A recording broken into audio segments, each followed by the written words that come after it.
G'day. I've had quite a few people asking me about my guitars, so I thought I'd just do a quick video while I've got some time on holidays to talk through what I've got in my arsenal. Today we are starting with the Magneto Sonnet, serial number 232, but I think it might be the only one in the country, I'm not sure. If you're a Magneto player, please reach out so we can connect. These guys are a boutique brand out of France. I think Christian's in the northwest of France there somewhere. But the guitars are handmade by luthiers in Japan. So plugged into a Vox AC4 there and just using the Nobel's ODR1, Nashville's session favorite.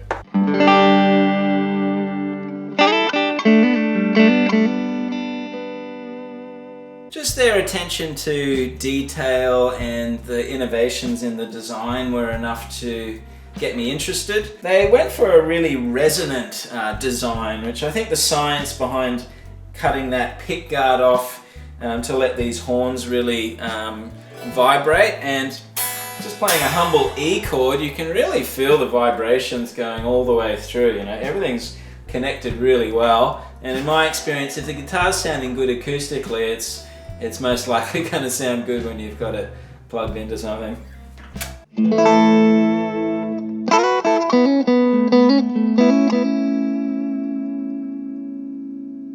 This one comes in Vanilla Fudge, which I think was the right call in the end. I was pretty set on the black because I liked that black with the tortoiseshell pickguard combo, but Amelia vetoed that decision and went for the Vanilla Fudge here, which I think ultimately was the right call as usual.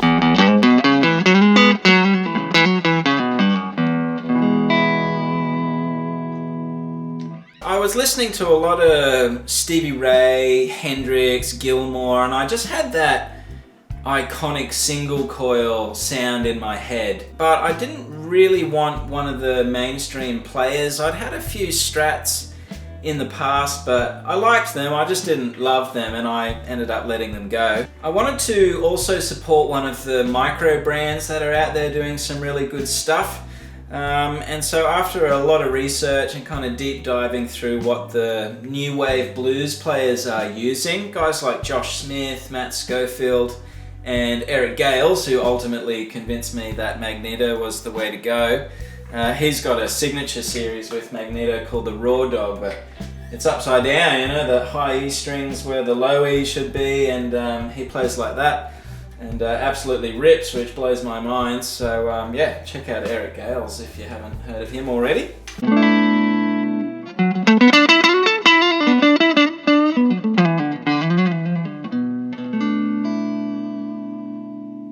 That 5-way selector there, the standard Stratocaster protocols would apply here. It's got a really lovely chimey and chewy neck pickup, which I find myself using quite a lot. And then those funky phasey sounds in position 2 and 4. This humbucker here is just a single coil until you hit the rock button there, and then it goes into full bucker mode.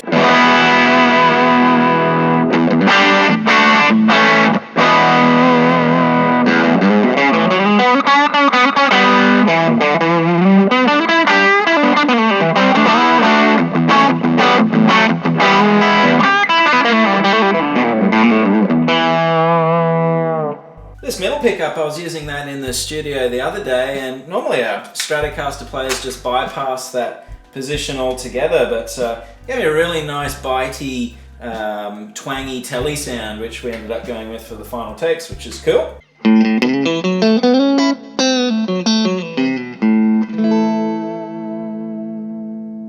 Got my whammy bar there, I can take it all the way down, no tuning issues, and then I think I've got it going a tone up if I pull it that way. I was looking for a rosewood neck just to take a bit of the edge off my touch. I find I've got quite bright fingers, so the maple fretboards don't quite work for me, and I just like taking the edge off that a little bit with the rosewood, so that was another consideration as well.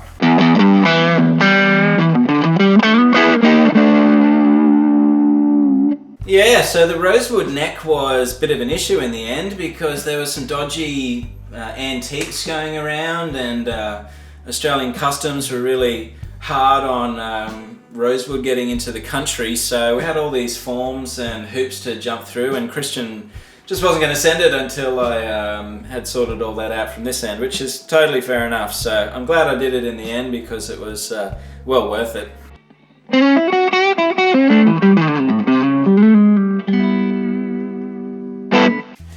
And this strap here is a vintage seatbelt, which they've taken out of some cool European car and just repurposed it as a guitar strap, which I really love.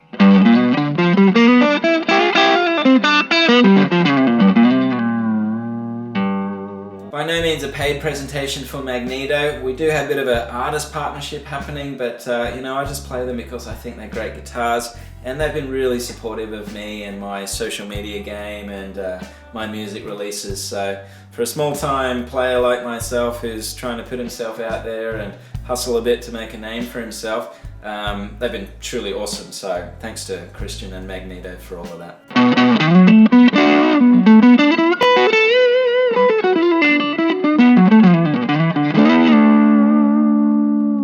Alright, cool. Well, I'll catch you for the next one. Like, share, subscribe, all that stuff, and see you soon.